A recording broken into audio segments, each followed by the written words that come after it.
離開雲南昆明，前往彌勒。到達酒店，入戶花園、客廳、睡房、溫泉。酒店位於湖泉水鄉度假區，景觀不錯。行夜街，前黃門，老雞店特別多。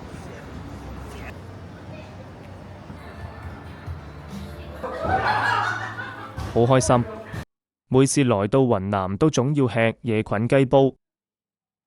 回酒店玩，邊裏看電視，去可邑小鎮、景區停車場購買門票，步行前往。走得太累，最終放棄。回到前黃門，坐船。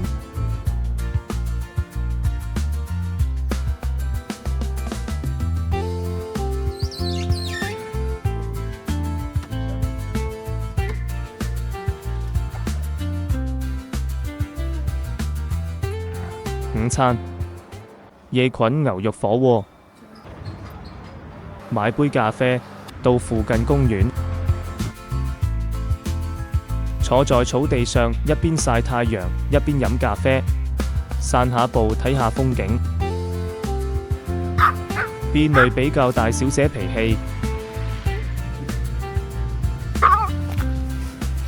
好的，悠哉悠哉，舒適寫意。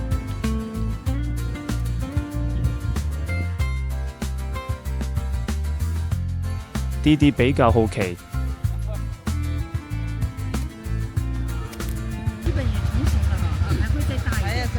新朋友。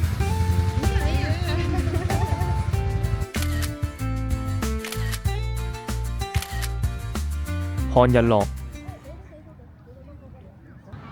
到附近晚餐。全部肉。到達收費站。離開彌勒，前往廣西崇左。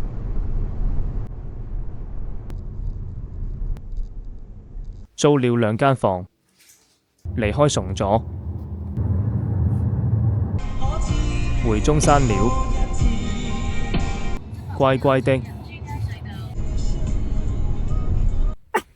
眼也不眨。終於回到中山，安全回家。